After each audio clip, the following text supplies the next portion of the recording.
fastest self-healing recovery, and you will become stronger.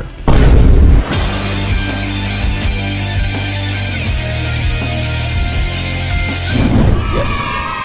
Sa video na ito ay maituturo po ako sa inyo na once na malagpasan nyo po yung bagay or yung ganitong situation ay sigurado, mas lalo po kayong magiging matatag. And you will become stronger and stronger and stronger. Yes. Malaking tulong po ito, utol, no? Na kung minsan, dahil lang din sa emotion natin, ay mas lalo pa natin itong binibaby, mas lalo nating inaalagaan, or mas lalo nating sinusunod yung emosyon natin. Pero, the more na sinusunod natin ito, ay mas lalo po tayong humihina. Mas lalo po tayong parang nawawalan ng lakas, no? Na parang nawawalan din tayo ng confidence. Kumbaga pa, napanghihinaan tayo, no? Kung ito lagi yung sinusunod natin, yung emosyon.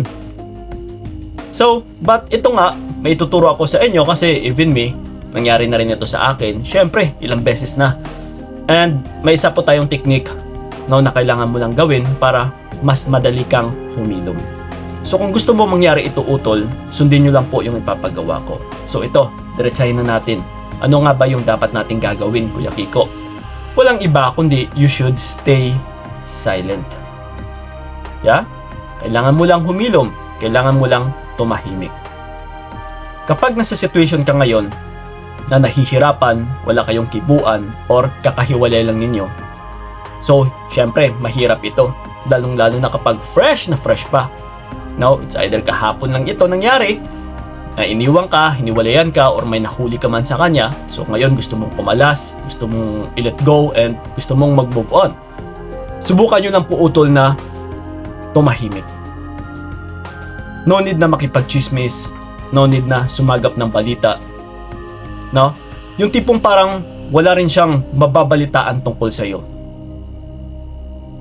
Kailangan nating i-consider yung sarili natin na parang hindi tayo nag-e-exist sa mundong ito. Malaking tulong po ito, utol. No, na wala kang kakausapin. No, kasi maganda ito eh. Maganda yung magiging resulta. Compare sana sa sanay tayo na once na nasasaktan tayo ay dumalapit tayo sa ibang tao, no, para ma-voice out, para mailabas yung sama ng loob. So, but again, hindi tayo matututo dito or hindi tayo mas lalong lalakas. Pero kung nalalagpasan kasi natin na sa tuwing may mga pasakit or sa tuwing may problema na dumadaan sa ating sarili or sa ating buhay, ay tayo mismo yung nagsusulba or tayo mismo yung nagbibigay ng solusyon without any help, no, ng ibang tao, na hindi natin or hindi tayo humihingi or hindi tayo namamalimos ng tulong ng galing sa iba, kundi sinusubukan natin na humilom in our own, no? Gamit yung sarili lang natin sa pamamagitan na tumahimik. Kailangan lang nating tumahimik ng tumahimik ng tumahimik. Umiwas ng umiwas ng umiwas.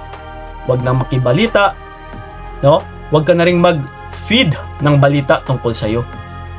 Subukan nyo lang po, dahil once na malagpasan mo ito, utol, maggagarantiya ko sa'yo, mas lalo kang magiging matatag. No? Once na malagpasan mo ito, mapapasabi ka na lang talaga someday na, uy, nagawa ko na to dati, nalalagpasan ko na nga to dati. So kahit anong pang pagsubok na ibibigay sa'yo, ay mas lalong tataas yung value mo dito. Kasi hindi ka matatakot na maiwan kasi nagawa mo na dati eh. Yeah. No, kumbaga pa, nalalagpasan mo eh. Yes, humihilom ka. Nakakapag-move on ka. Gamit lamang yung iyong sarili. In your own way. By your own self. Yeah. No, kasi kung the more tayong sumasandal ng sumasandal, wala. Mas lalo lang tayong mahihirapan. Next time, kapag masaktan tayo, hindi na naman natin alam kung anong dapat nating gagawin. No? Ang tanging alam lang natin is yung lumapit, or kumausap kahit kani-kanino, or kung minsan maghabol. Pero kung nalalagpasan kasi natin lagi, utol, ang walang tulong ng ibang tao, ay mas lalo tayong lumalakas. Mas lalo rin tayong hindi na matatakot balang araw kapag tayo ay ginagago. Totoo po yan. yun po ang ina-apply ko sa sarili ko. Dahil makikilala mo yung sarili mo na kaya ko naman kahit mag-isa. Kaya ko naman, nalalagpasan ko naman kahit wala akong kinakausap. Yes, mind conditioning po ang tawag dito, utol. Once na nakokontrol natin yung emosyon natin and isipan ang gumagana, mas lalo po tayo talagang tumatatag. Mas lalo po tayong nagiging wise.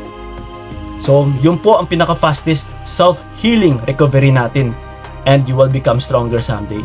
Trust me, utol, once na magawa mo ito, I'm pretty sure na mas lalo ka talagang lalakas. So, yun lang po ang tanging ninyong gagawin. Umiwas at saka tumahimik. Darating yung araw, utol, makaka-recover ka din. Okay?